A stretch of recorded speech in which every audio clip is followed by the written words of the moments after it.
Assalamualaikum warahmatullahi wabarakatuh. Kami dari kelompok 9 akan menerangkan tentang wacana dan budaya dalam kajian pragmatik. Perkenalkan, nama saya Zohana Hanif Saputri. Perkenalkan, nama saya Husnia.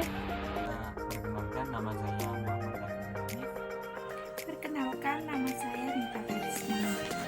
Perkenalkan, nama saya Muhammad Farid Husaini. Kelompok kami sudah membaginya dengan 5 konsep. Yang pertama, analisis wacana, dan yang kedua, koherensi, dan yang ketiga, pengetahuan latar belakang, dan yang keempat, skemata budaya, dan yang kelima, pragmatik dan lintas budaya. Di sini saya akan menjelaskan mengenai analisis wacana. Analisis wacana mencakup sejumlah aktivitas yang sangat luas, mulai dari penyelidikan yang sempit fokusnya tentang bagaimana kata-kata. Dalam perspektif kultural ini, fokusnya adalah pada topik-topik semacam ini, seperti hubungan eksplisit antara kalimat-kalimat dalam suatu teks yang menciptakan kohesi, atau pada unsur-unsur pengorganisasian teks yang merupakan ciri khas penyisahan cerita. Analisis wacana terfokus pada rekaman atau catatan, lisan atau tulis, proses untuk menggunakan bahasa dalam suatu konteks tertentu untuk mengekspresikan maksud. Kajian wacana ini perspektif pragmatik lebih dikhususkan. Perspektif ini cenderung memiliki fokus yang khusus pada aspek-aspek yang tidak dikatakan atau tidak ditulis, namun dikomunikasikan dalam wacana yang sedang dianalisis. Menyelidiki pragmatik wacana, kita terutama harus menguasai masalah-masalah interaksi sosial dan analisis percakapan, menatap kembali bentuk-bentuk dan struktur-struktur yang ada dalam teks, dan jauh lebih banyak memperhatikan konsep-konsep psikologis. Menerangkan sedikit tentang koherensi. Koherensi di sini merupakan apa yang ada dalam benak pemakai bahasa. Sebagian besar adalah suatu asumsi koherensi, yaitu apa yang dikatakan atau dituliskan mengandung arti sesuai pengalaman normal mereka. Pengalaman itu akan diartikan secara lokal oleh masing-masing individu, dan karena itu pengalaman akan terikat dengan keakraban dan harapan. Pengetahuan dan latar belakang. Yang pertama yaitu kemampuan. Kemampuan kita untuk sampai secara otomatis pada berbagai interpretasi terhadap apa yang tidak tulis dan yang tidak dikatakan harus didasarkan pada struktur-struktur pengetahuan yang ada sebelumnya. Struktur-struktur ini berfungsi untuk pola-pola yang tidak asing lagi dari pengalaman sebelumnya yang kita digunakan untuk menginterpretasikan berbagai pengalaman baru. Istilah ini paling umum untuk tipe ini adalah skema atau jamaknya skemata. Skema adalah struktur pengetahuan yang ada sebelumnya dalam memori.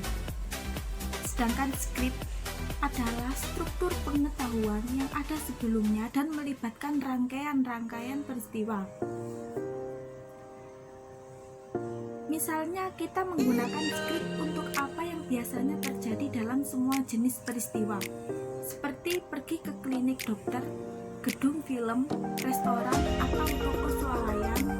Misalnya dalam contoh, aku berhenti untuk mampir ke beberapa toko swalayan, tetapi semua keranjang dipakai semuanya.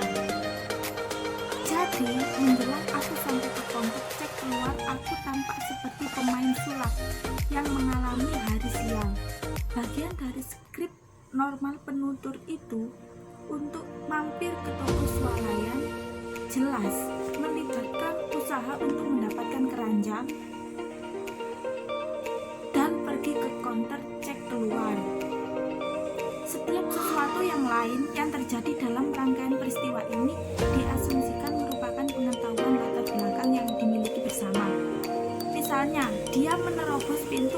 masuk ke dalam toko dan dia berjalan berkeliling mengungut barang-barang dari rak.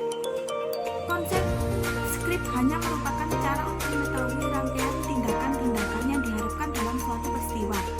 Karena sebagian besar seluk-beluk skrip diasumsikan telah diketahui. Seluk-beluk tersebut tidak mungkin untuk dinyatakan bagi para anggota kebudayaan yang sama. Asumsi skrip-skrip yang dimiliki bersama memberikan banyak kesempatan untuk mengkomunikasikan sesuatu yang tidak dikatakan.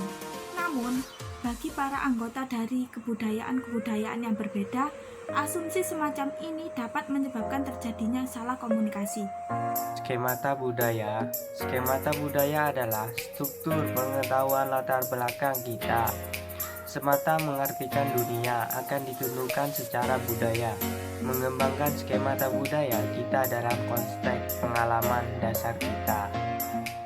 Yang kelima, pragmatik dan lintas budaya.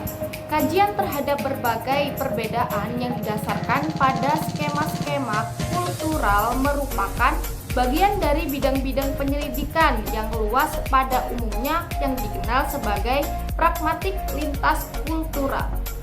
Melihat cara-cara penutur dalam berbagai kebudayaan yang berbeda sesungguhnya dapat menuntut penilaian kembali secara lengkap. Kajian tentang cara-cara bertutur yang berbeda secara kultural ini kadang-kadang disebut dengan pragmatik kontrasif. Bila menyelidiki terfokus lebih khusus pada perilaku komunikatif para penutur asli yang berusaha berkomunikasi dalam bahasa. Hal ini dideskripsikan sebagai pragmatik antar bahasa. Jika memiliki harapan apa saja untuk mengembangkan kapasitas komunikasi lintas tutur, kita harus mencurahkan lebih banyak perhatian terhadap usaha untuk memahami apa yang mengkarakteristikkan aksen pragmatik. Kami ucapkan terima kasih bila ada salah kata. Kami mohon maaf sebanyak-banyaknya. Wassalamualaikum warahmatullahi wabarakatuh. Salam. Jaga brand data.